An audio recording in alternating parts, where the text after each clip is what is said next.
The views and opinions expressed on Live at the Barbershop are entirely those of the host, guest, and caller and do not reflect the opinions of Live at the Barbershop or its staff. Viewers' discretion is advised. The following podcast is intended for mature audiences only and contains adult content, graphic language, strong sexual content, and a whole lot of shit talking. So in other words, get your kids out the room.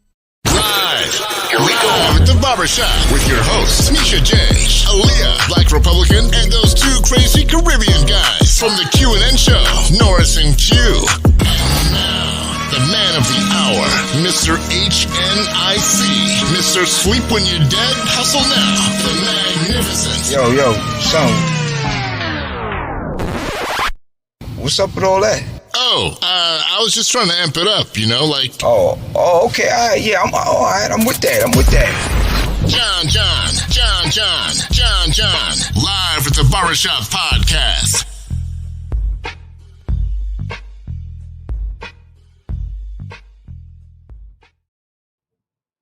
Good night. Welcome you all back this Friday night. It's a little touch and go for tonight. Yeah. Being as it's September. Today's the 10th, tomorrow's the 11th. It's a very emotional day in the nation. 20 years in the making. 20 years, that's a whole child. Wow. Times go by fast. Tonight's subject is a touch and go as well. Because with COVID, a lot of families had to go through this. And with COVID, a lot of families had to go through it in a whole different way than we were used to going through it. Yeah. So it's a very delicate situation for tonight. First off, I want to thank the Browns for hosting us earlier today. Phenomenal food. The Louisiana cuisine. Yeah. Gumbo. The little thing, I don't remember the name, but it was phenomenal.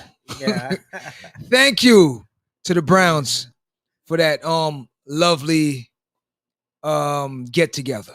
Thank you very much. Yeah. It's definitely needed in this trying time right now. So yeah, a little get together, you know.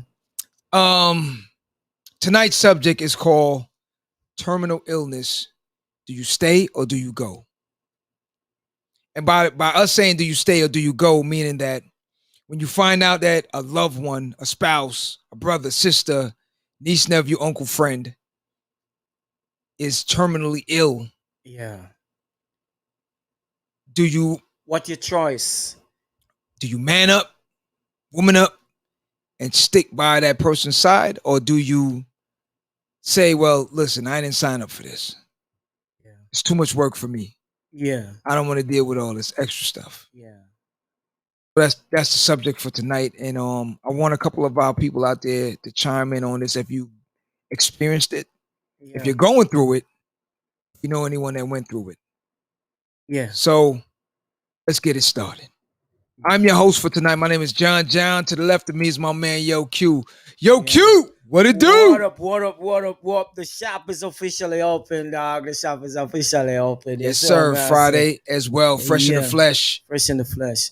I got my man Black IT on the boards, holding it down. What up? Yo. All day. What's going on? To all my peoples out there, I want to say, yo, I appreciate you all. Yeah. I appreciate you. And may God continue to bless everyone. So yes. Fresh. Straight in front of me is my girl Nisha J in the building. Nisha J is in the building. What up? What up, Nish? Hey. What it do? How you doing? All right. Yeah, we're here, man. Nisha, we have something in common when it comes to this subject. Yeah. We do? Yeah, we do. I'm gonna remind you. I know it's been a couple of years, so I'm gonna remind you. But as you know, tonight's subject, terminal illness. Do you stay or do you go? Yeah. Now I'm gonna ask everyone on the panel first before I get deep into it. Has anyone experienced that where a loved one was terminally ill and you had to make the choice whether you're gonna stick to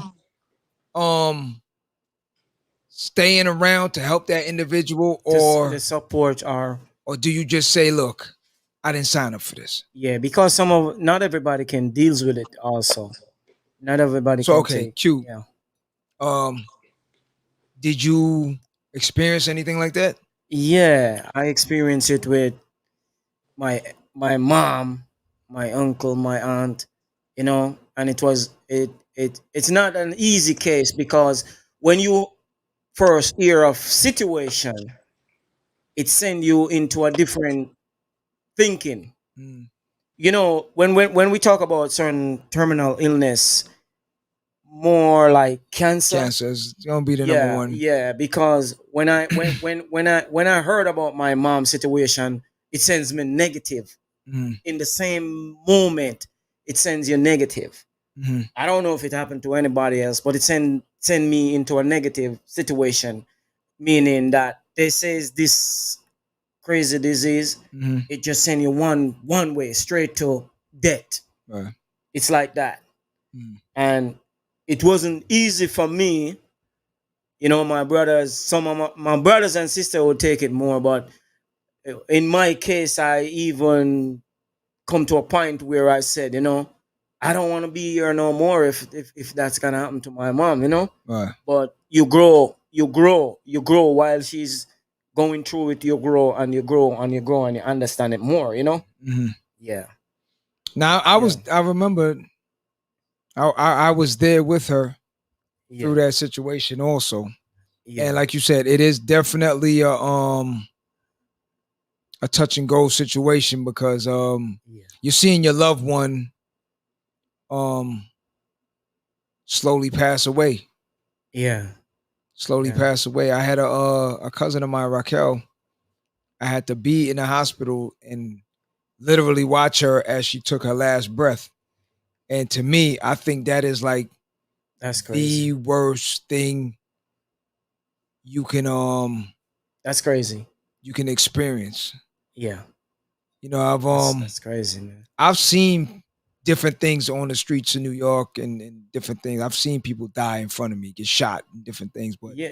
it's a Yeah. different experience when you have to sit there and watch. Yeah, I've seen it, but when it's someone that close to you, a family member, I've seen It's I've hard. seen victim leave in front of me, but when it's your family member, how do you do it? How do you keep your sanity? Right. But see, Yeah. Nisha, have you experienced anything? Of course. Okay. Yeah. Can you run it down for us? So I had a cousin and I also had my dad. Yeah, I remember. Yeah. Yeah, your father. Yeah. Yeah. Yep. So my So, father's was short lived. I want to say it was 4 days, mhm. 3 to 4 days.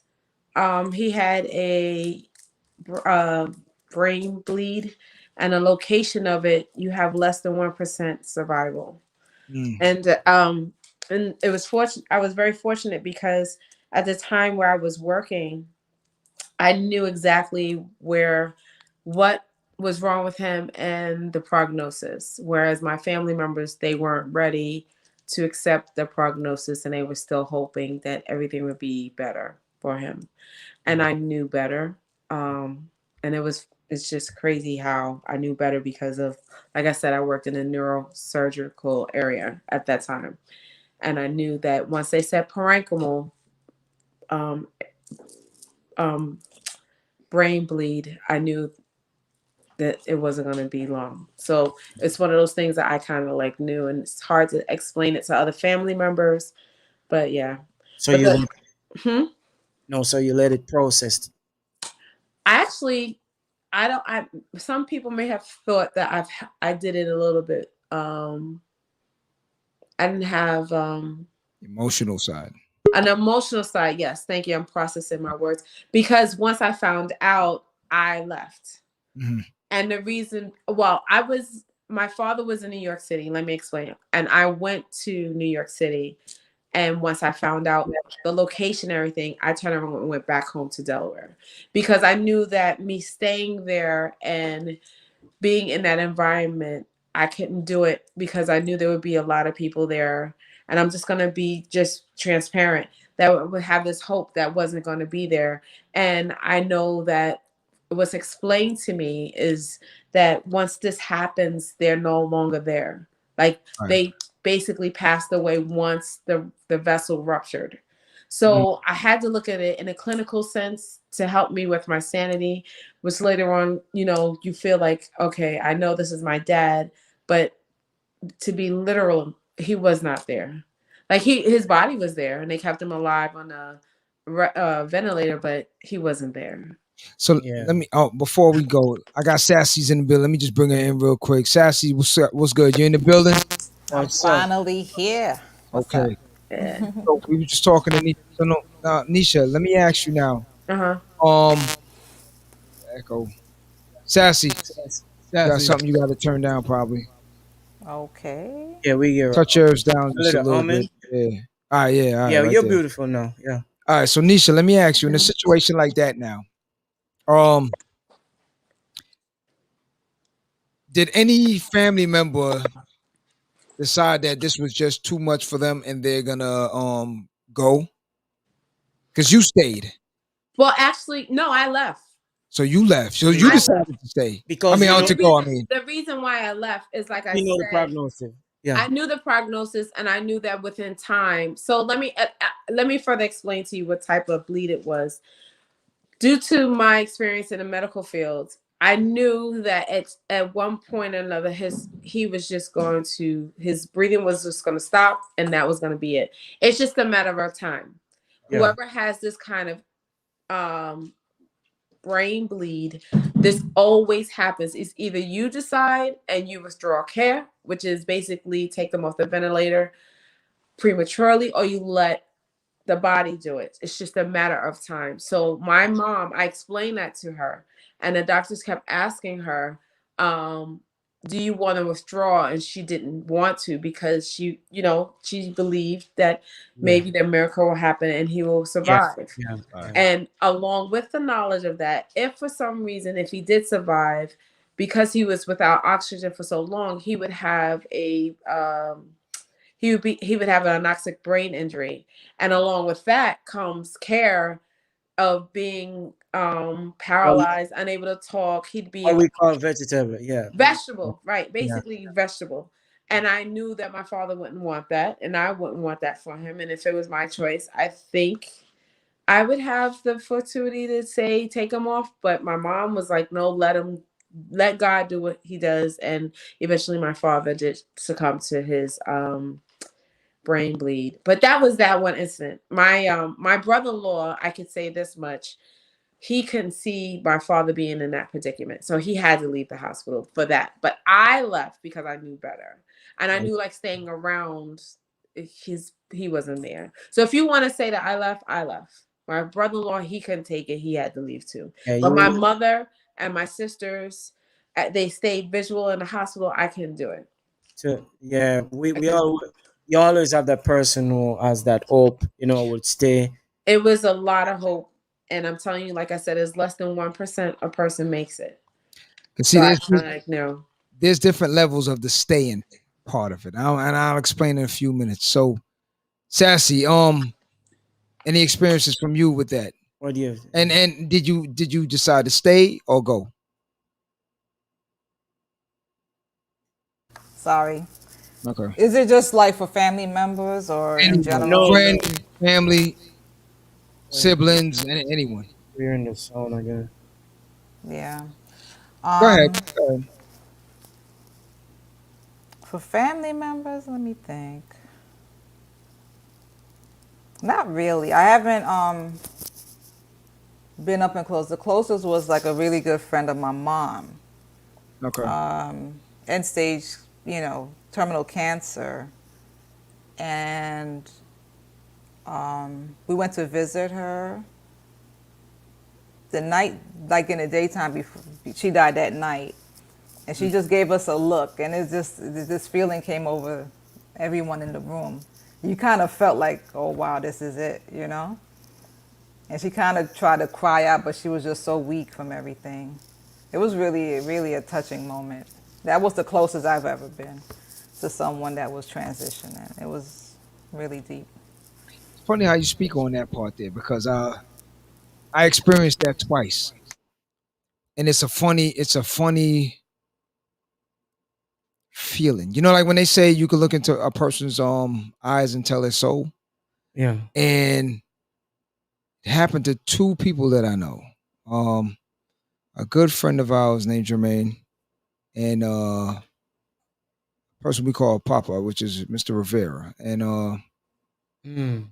when I went to visit both of them at the hospital, like you said, they gave a look.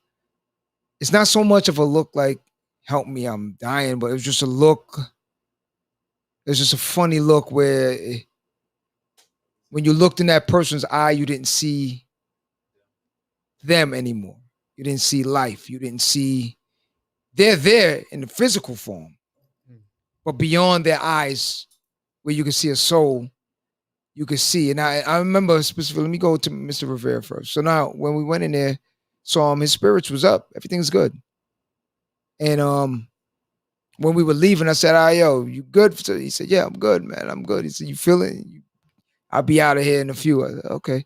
But then when I turned back and he gave me a look, it's like something just came over me, like, He knows what. oh, something. But you know, you don't want to say it, but you know it, like, yeah. And the same thing with Jermaine. It was the same thing. It's like I saw him, we spoke, he was good, and when I was leaving out the room, the same thing, same exact thing. I said, "Yo, you good?" "Yeah, I'm good, man." And it's like, then when I looked at him, he looked at me. It's just the look in his eyes is just like an odd thing. So It's funny that you mentioned Jermaine because I actually had that experience with him before he was in the hospital. So this was in between. He came to the house, and I looked up at him because he was coming through the front door, and I don't know, this thought went through my head really really quick. It was like, he's not gonna make it, and I was like, and it was I didn't verbalize it to anybody, that's and the thing. You don't want to be negative. I hated that feeling came over me. Right.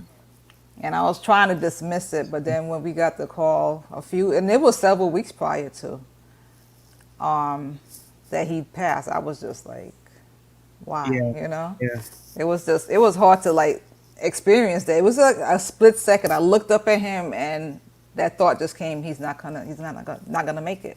Yeah. But he was in good spirits that day. He was up physically looking good. I remember. Yeah, but one of the thing about this now that we're talking about is when it's a family member, and sometimes family member you stick you know what's up. But when it's a partner, when it's your spouse, a wife, a girlfriend, and all this is coming, that's the one that's crucial. So now let me ask you now: if you had a spouse, Yeah. and she got sick, let's say you just got married, less than a year, Yeah. she got sick. Can you say, is it wrong if you said, "Man, I ain't signed up for this part of it"? It's wrong. It's wrong? I think it's wrong. Everyone else say the same thing? It's wrong? You gotta ride, man. Everyone else said the same thing. Like if you just got married to the person less than a year and that person got sick, You gotta be a and rider. you decided you didn't sign up for this part of it. Is it right or wrong? That's cruel. You gotta be a rider. You can't sign up for everything being utopic and happy and glamorous. Life has its ups and downs. Yeah. So yeah, you have to support. You gotta ride, man. You gotta be a rider. You ride Nisha. Nisha look like Nisha. Yeah. Am I right or wrong? Yo, your spouse. If it's a spouse less than a year, do you have to ride out with that person, or can you say, "I did not sign up for this. I'm out"? Yeah. So personally, me, I would ride, but I don't fault the person who could say they're out. So you wouldn't And, fault. no, because it's you don't know why they're feeling that way. So I wanted to add was this: the position that I had in the hospital, we saw death often. I often saw people pass away a lot, like taken off for life support for various reasons, whether it be a gunshot, to a deer crashing into their car, to someone being terminally ill, and someone who's had a brain cancer, what have you. And I've witnessed people pass away in front of me all the time. I actually assisted bagging the patients up after they passed, and I've actually That's hard. assisted. Well, I've actually assisted giving them their last lethal dose, so they'll be on this earth. So unfortunately, I've happened to see that look many of times that you stated earlier, and I've seen family members all be there, and I've seen it be like a 50 people in a room watching this one person pass, where there's nobody in the room, and these people have families and they don't want to be there, and you can't fault them for that because you don't know what that person may have gone through or what have you, or I just can't fault them. I've seen it. I've seen people not be there, which is less than most, Right. most times, but when they're not there, you have to respect that person's wishes. Now You have to respect it.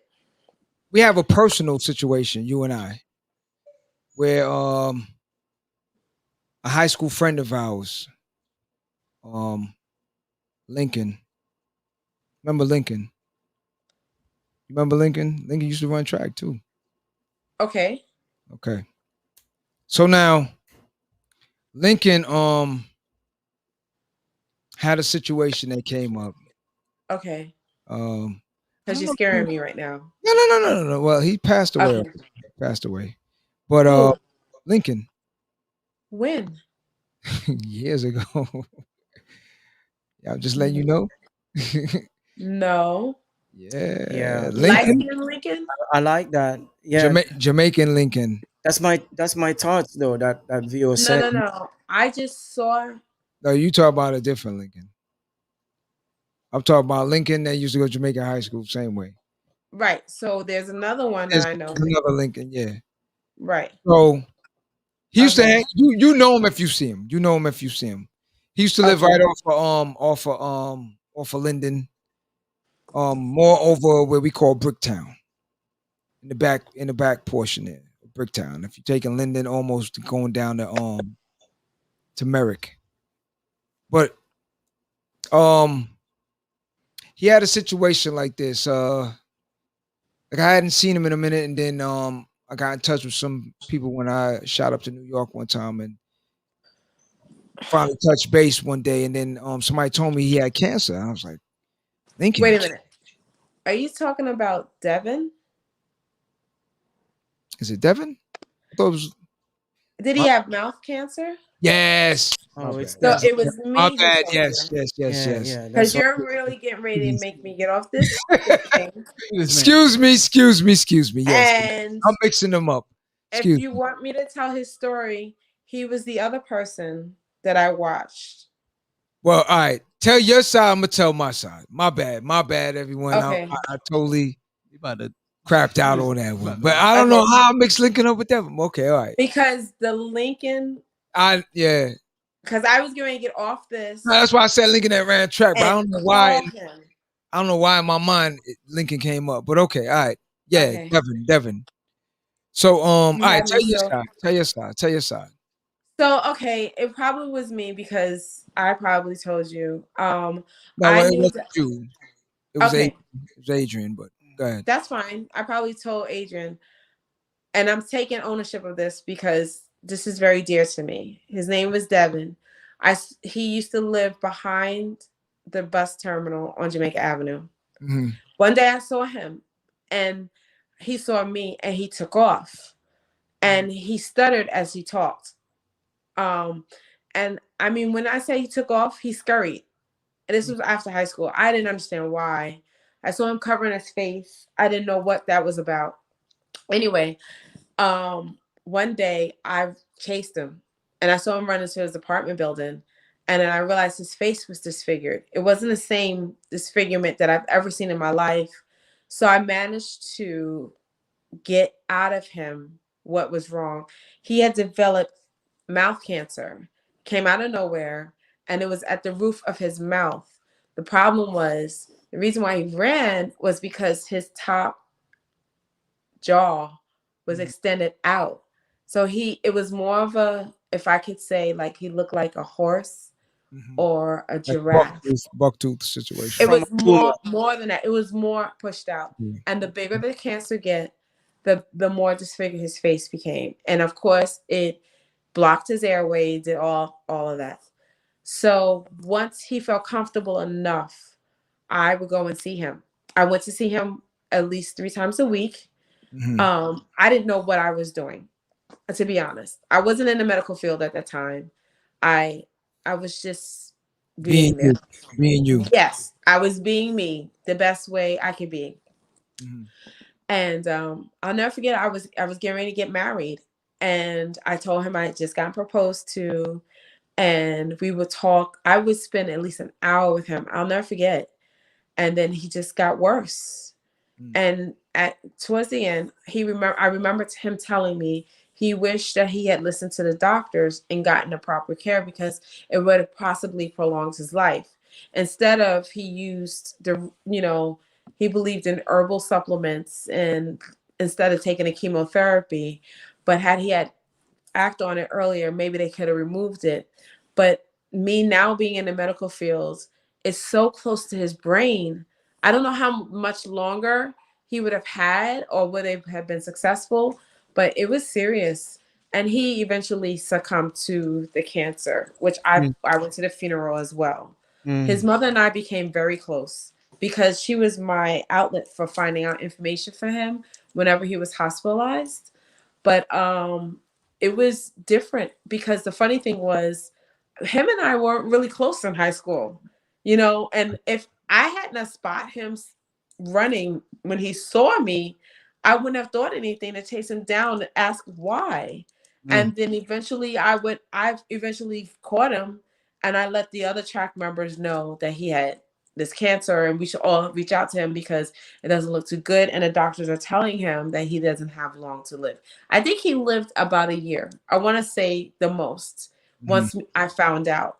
But it was very difficult to see someone like that because not only you have to deal with someone and that's dying, you also have to deal with looking at what the causes were, which was the disfigurement. And I mean, his face was severely disfigured.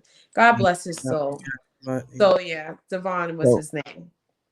That was serious. Head and neck cancer is very challenging to treat. It was mouth cancer. I've never seen anything like that in So it was a tumor, and I guess the tumor displaced his face. Wow. It split his upper jaw open, so it was actually coming out of his mouth. He couldn't eat certain things.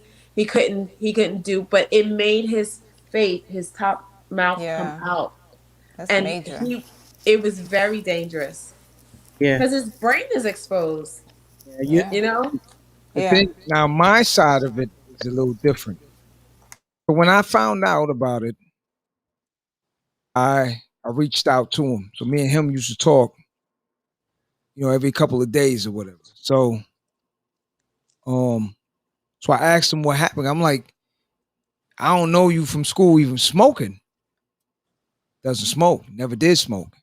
Never smoked. Secondhand smoke. And again, now I don't want to name any names on this part, but he told me certain things, and I'm gonna leave that part out. But to his belief, he caught it from secondhand situation.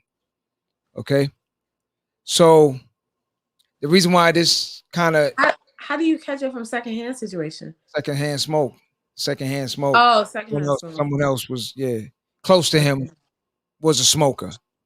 Okay. And that's what, kind of got him down for it also because he was saying that, it's crazy how life is. I don't smoke. And at the time, it's not like now where we're real conscious more of all this stuff. Growing up as kids, used to go buy cigarettes. You know what I'm saying? Used to go buy cigarettes for your grandparents and your parents and stuff like that as kids. Yeah.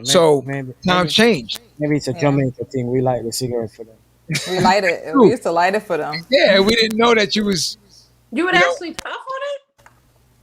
I No, know. I mean, It was one little quick drawing that you had to give it to your grandmother. Are you serious? Yeah, this is the Not life. all the time. It was very occasional because there's a bunch of grandkids, so it's like you can't be the one to do it all the time. Yeah. Okay. So it was random and once in a while. Culture. And then it'll burn your mouth and you won't do it anymore, you know?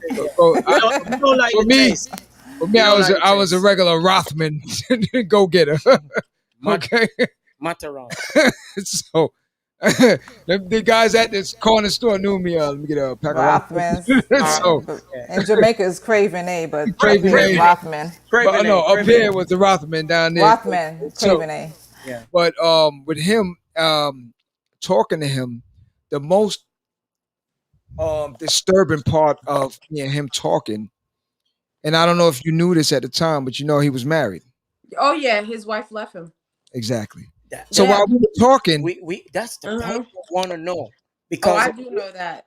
that's the point that we want to know because a viewer just says we got to put ourselves in that person's shoe.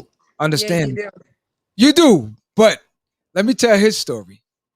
So we were talking, and he had got married, and then he wasn't married for like a long, long time. you do. But when he got sick, She the built up. words from the wife, she told him exactly, I didn't sign up for this.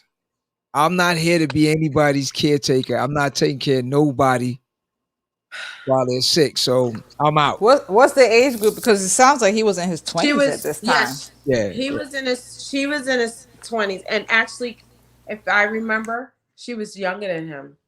Listen, man. Well, I never met her. I'm just me and him conversating. 20 to 100. I never met her neither. Like I said, I only met his mom who was taking care of him.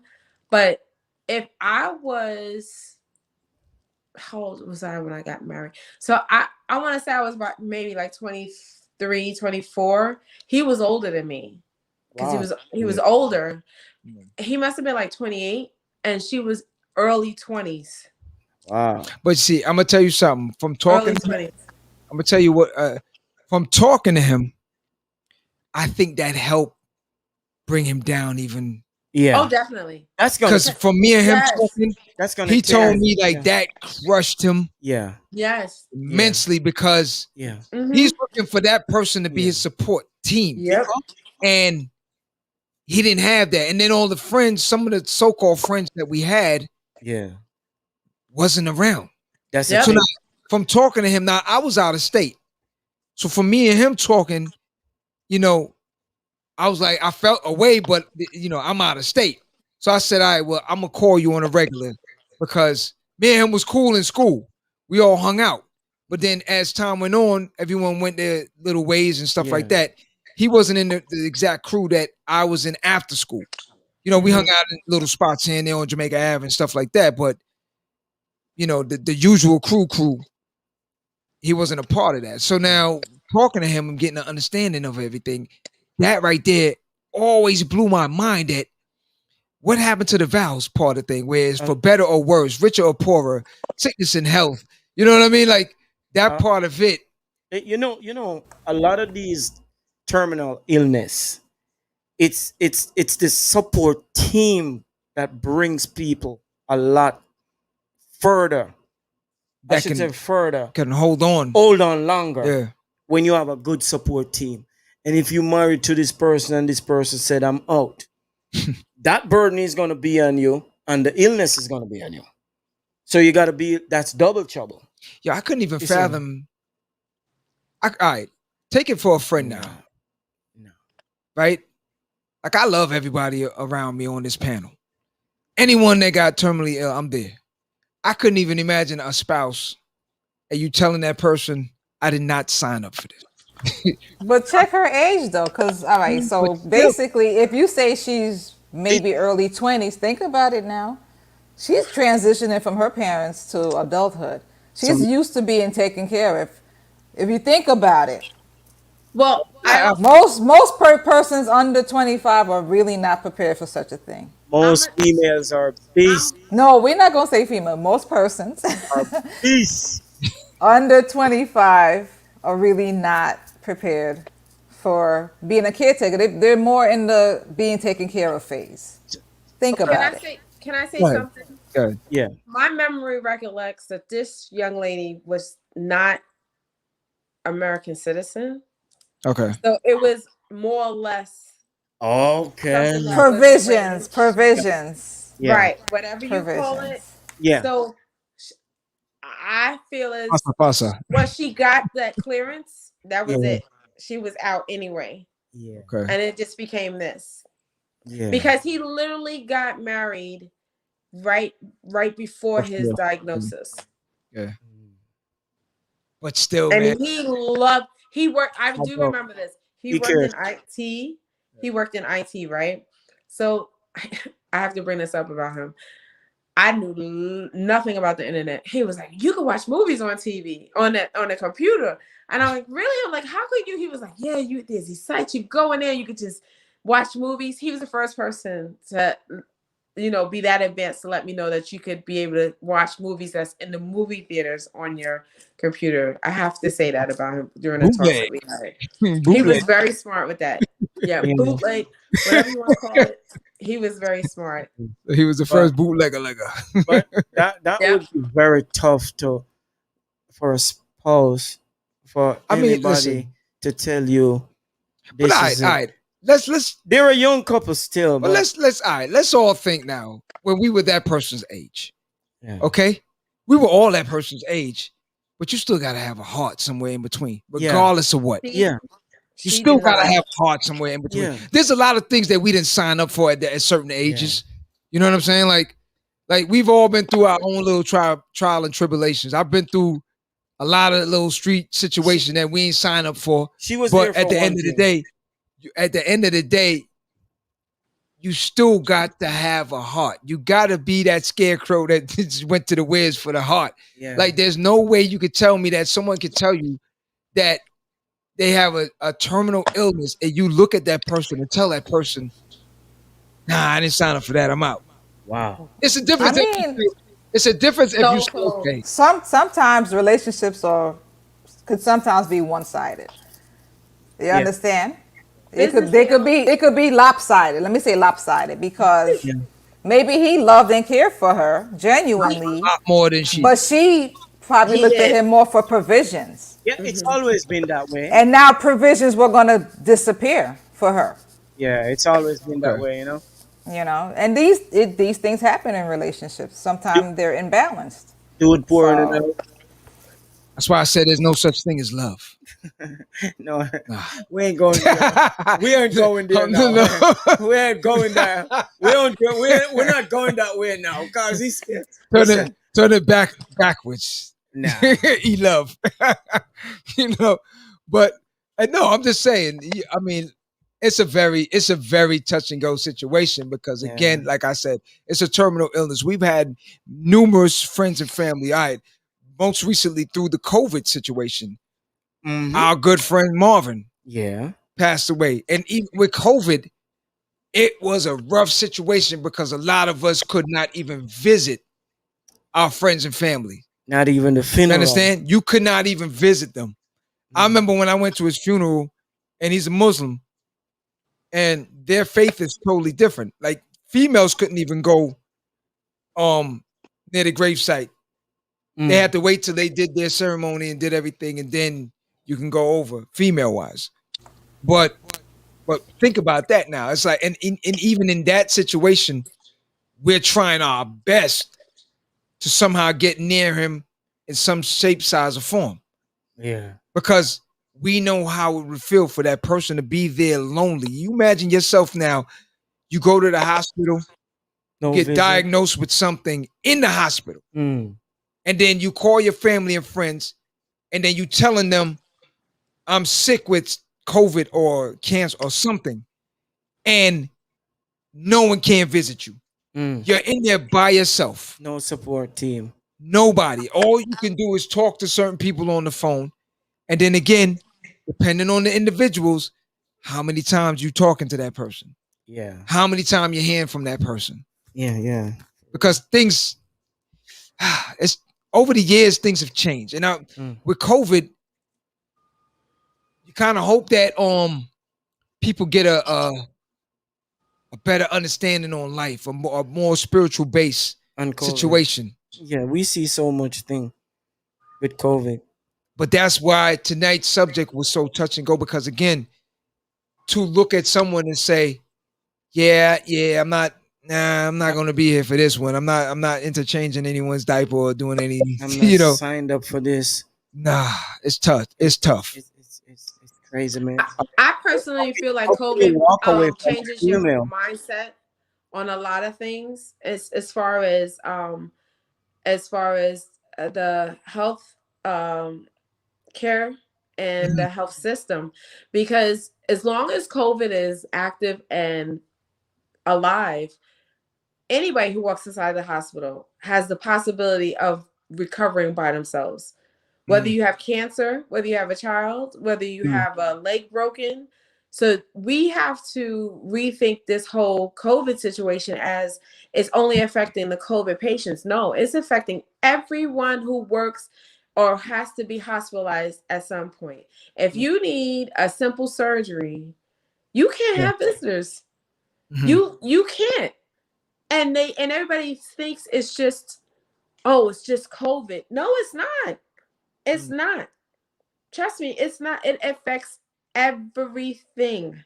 Yeah. It has halted jobs. It has halted recovery periods. People who have terminal illnesses that can't get the proper care because they can't go inside the hospitals to see their doctors. They don't have the support system with them. So when you look at the whole entire, and I don't want my rant to be about just COVID, it's just the after effects of having something so severe that is affecting the whole entire world. And you can't be just biased and say, I don't have it, it's not going to affect me. No, it is affecting you and everybody else around you. Yeah. We are limited because of it. And that's basically what it's doing. So let me ask. Go ahead. God forbid if we get into a car accident or anything like that, and you're in a hospital, you can't have nobody to visit you. Yeah. That's the hard part of it. And without a support team, that's when you put more on yourself. Correct. And now go ahead. Now let me ask a question now, because when his mom was sick, it kind of I was in a situation where some of the nurses and even my aunt that was at the hospital. Now I noticed now with nurses, now that I'm older, I get a better understanding, because a friend of mine, Callie, she explained it too, that in that field, because you see death so much, you learn to disassociate yourself or kind of connect yourself, and you just look at what's in front of you. Yes. You can't get the emotional side attached to it. Absolutely correct. So when I was younger and his mom was sick, and I remember we went into the hospital and, everyone's like, yo, she can make it. She can make it. We're going to pray. And the nurse is like, nah, she ain't going to make it. It's like, right. Like, and you're like, shut up. It's like, you know what I mean? Like, who the hell are you to say anything? And she's like, I'm just telling you what we see. They will actually say that. Yeah.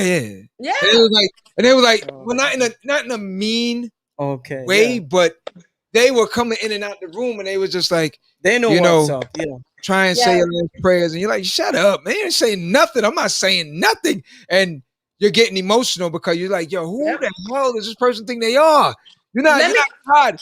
But let me tell you something. If you saw something that 99.9% always happens, you're going to say it. You're going to say, well, my past says that this is not going to happen. And don't get me wrong, I've seen patients that we just knew was going to be paralyzed from the neck down. Mm-hmm. And 10 years later, they walk right in there and they're not paralyzed. Now, I'm going to say that's not it's a miracle. But still is a high % chance that that's possible. But a lot of times you will know, especially with those older experienced nurses. I've actually watched the monitor, and a nurse looked right at it and was like, they're getting ready to code. I mean, they could tell just like what is going to happen. They'd have the code card, the crash card, or whatever you want to call it, right outside the room. They knew that this patient was going to code. They knew it. And mind you, it's just something that nurses happen to do. God bless them. I could never be one, neither profess that I am one. I Yeah. just was fortunate to work in a facility where I dealt with trauma and I dealt with serious medical issues. Mm. And I happened to witness, like just like the nurses said, she ain't gonna make it. And they say it so nonchalant because they have to dissociate themselves from the humanitarian side of the job, because if they didn't, they would lose their mind. Yeah, if you It's get no different than the cop. It's no different than the fireman. It's no different than the paramedic or the EMT. and the It's military, no different. yeah, because I know that's the reason why the military, they have to go through so much. When they come back, what you Yeah. call it, the Oh, Yes. PTSD, yeah, PTSD. for Yeah. what they have seen, Yep. but 'Cause I'm not gonna lie. It's been I don't know. What was the time when that crash happened in Jamaica? yeah, Oh, that was How terrible. many years is that? Like That was What we crash? went down for grandma. This very bad crash that we witnessed. We went down for our grandmother's funeral, yeah, and going to Dunn's so River. this was during that weekend, and that was a terrible crash that we witnessed. It was yeah. I What, you mean, saw it actually happen? yeah. One person was speeding, hit a car with like 5 passengers. I think 3 kids. yeah, Children went flying out of the car. The man that was standing on the intermediate, by the bus, whatever that. a bunch of people got trapped. Yeah, The guy like that a lot of people just got hit, like 7 people, cab driver that and we just missed it. Like the whatever happened 5 seconds well, behind us. it almost hit him. Yeah. I saw it Yeah, I saw. coming towards us. I had to call him for him to run out the way before it hit him. yeah, I saw. And then when everyone flew out the car, literally I'm standing over the lady and the kids and everyone's bleeding. And I'm like, I'm in shock. Yeah, And standing. then the problem with it at the time, you were worried about getting infected from blood and different things like that. So it's like you want to help, but then I had a cut on my hand, I was like, whoa, I was about to help, but then I couldn't Yeah, but because I had to think for myself also. You know what I mean? So, but even with a situation like that, to see the kids, I remember they picked one young baby up by one arm, and then she was limp. You know what I mean? And it's it like a was doll rag, and I don't How know how many many. people lived? Nobody. 5 people died. By the time we got home, Yeah, by the time we were leaving, by the time we got home, and the guy got off Yeah, because he had money. Wow. He walked out. His car was up on the sidewalk against Can the I tell wall, you, and he was he walked away. was he drunk? No, It was the middle of the day. We hope not, he was but just racing. He had money. He had a fast he car, ran the light. he had a and he ran the light. he had a one of quick, them uptown He had uptown a Supra. guys. He had a Supra. No, So the reason why I say was he drunk, because normally drunk people make it through the crash. no, it's no. This guy That's was why. just He ran Just the rich. light. it was in Jamaica, and the higher society will yeah. be It okay. was Chinese, right? Yeah, it's Yeah. China. Yeah, black shiny. Black China, yeah. So I mean, and even with a situation like that, He's back. I can remember everything specific. I could tell you everything that went on They say that black day, Chinese. and it's been years now, years now. Like it was just But but I can only imagine what the nurses and people that have to see that. Imagine if you had to repeat that every single day. It's You're traumatic. talking to me. But Yeah. I but seen now, it every day. yeah, Every day. I could go down the list of listen. stuff that I've seen. I mean, literally Yeah. the list. I've seen an open heart. I've seen a cracked chest. Like I said, I've seen deer antlers in someone's face. I've seen gunshot victims. I've seen the result of a attempted suicide. And most people do it wrong. They think this way. Anyway, I've seen their face blown off. I've seen hangings. I've Those are seen- the worst. I've seen a I've lot. seen hangings. I've seen it's just a lot. And honestly, when I signed up for the job, I didn't know what I was doing. I just wanted to be in the ER and thinking that was actually I was the aftermath of the ER. So we kept the patients more longer, But, and I could not believe the stuff But- I was seeing. yeah, but right now, with now this society, the video, it doesn't matter what the situation. The young people, everybody's videoing. It doesn't matter how Videotaping it. it doesn't Right. matter how graphic it looks. It's terrible. They're taking pictures and they're videoing. Instead of It's calling. terrible. Yeah, So there's a certain sense of disconnect behind the camera. Yes, there is. It like buffers you from the actual experience because Yeah. you're Yes. focused on focusing Yeah. your camera. yeah. But so there's a certain disconnect, and we need to reconnect as humans. That's what I say. But my situation, I keep going back and forth with this, is when a spouse, the person you're with, you said you love, you care, and That's what you said. What did that person say? uh-uh. No, I mean, a lot of times I think they drop clues. huh? People drop clues on how much they care for you. We don't want to take the reality that it's not adding up to what I think it should add up. Let me wait for it to be what I think it should be. I'm saying, Okay. Blue clue. So it's very rarely does it come out of nowhere. Nowhere. It's because you just didn't allow yourself to acknowledge that this person was on some BS level towards you. You kept Right. you kept buffering it. You kept, downing it. Crips clues. So, no. Also, people are just artless. Yeah. People are just artless, man. That is true. Hold on. Let me get to one of the viewers' comments real quick. Say people deal with grief differently. Yeah. Denial equals the first stage of grief. A lot of time people cannot accept that their loved ones is going to leave them. That's true. I think, however, education on mental health is definitely important. It is definitely important. Mental health. That's on to come up. That's the one that we're going to that subject too. Going into that. Yeah, we're going to that subject. But before we end off for tonight, I just want to reflect on the date. And as we all know, tomorrow, September 11th. So it's a very somber situation. I know for us, we lost a cousin, Michael, in 9/11. I had a friend of mine, Leslie. She lost her father. We knew of some other people that didn't make it, and some that did, and now are sick. Very sick. So I'm gonna take this time out right now. I just want to say a prayer for all the loved ones that are not here with us, and just a prayer in hopes that we can do better. That we can do better. And tonight at the Browns tonight, just getting together with family and friends means a lot. It's a lot more than the materialistic part of living. Yeah. And you know what I mean? On a phone call, you got it. Even a phone call. It's a lot. It's so much more than reach out. Yeah. Like Tupac said it, we're poor, but we're rich. Because we're rich because we know who we are and we love each other that much that we're so rich when it comes to that. Yeah. So tonight, if I can just close out and say a quick prayer.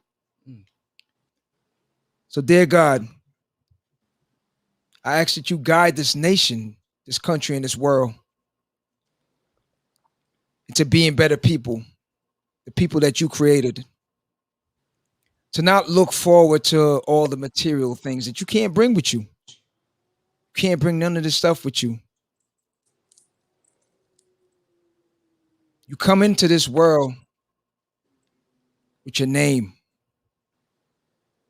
And hopefully when you leave, you can leave with your good name. The problem with it today is that so many people are so hungry to be somebody that they forget that you are the creator. Yeah. And without you, they are nobody. Yeah. They look to flesh more than they look to the spiritual half of things. All these things that we're seeing there, God, as far as COVID and all these things that are coming about now is to bring us all together on a spiritual base, not a religious base, but on a spiritual base, dear Lord. I ask that you can guide each and every one, whatever wrongdoings you're doing, change. Whatever family member you haven't reached out to, reach out to them. Reach out. Whatever kids you haven't said that you love them, tell them you love them. Whatever parents you haven't hugged, hug them. But most of all, put God in front of you and everything else shall follow. Put God in front of you, and everything else shall follow. In the Lord Jesus' name, I pray. Please put this back together as you created it, dear Lord. In the Lord Jesus' name, I pray. Amen. Amen. Amen. Amen. So thank you to everyone for joining us tonight. Live at the barbershop. 9/11 tomorrow. If you lost a family member, we send our condolences. Yeah. From myself and the family to Aunt Sonia, Monique, Michael, Dale, the rest of the family. Yo, we love you guys. And tomorrow I know is a very, very somber moment. We pray for you. Yeah, man. In Reach God's out. name. Reach out, man. Reach out to a family member you haven't spoken for a long time, man. A phone call. Let somebody know, you cares. Sometimes some people out there just need to know that somebody cares. Yeah, So that's you can true. catch us on all the Somebody platforms. cares. You catch us on YouTube, Facebook, Anchor, Podcaster, Pocket Cast, Radio Public, Spotify, iTunes, Google Podcasts, and of course our best friends, iHeartRadio. That's how we do it here at the barbershop, man. And we trying to get it on more. That's how we do it, man. So for everyone here on the platform, I want y'all to know I love you all, man. I love you all. We spread love. And just keep doing what you're doing, man. Be that godly person.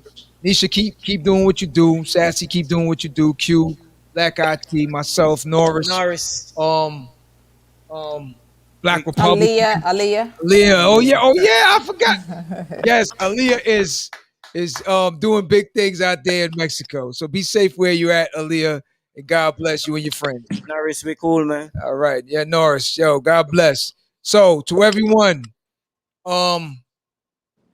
just keep doing godly things, man. One love, family. So chill. One love. Always love, in the family. building. One Better love, late man. than never. One All love. day. One love. Listen, I want to thank you all for joining us. As always, like how we always sign off. Please go out in the world and be somebody. All right? Make changes in your community and in your life. Amen. Go out in the world and be somebody.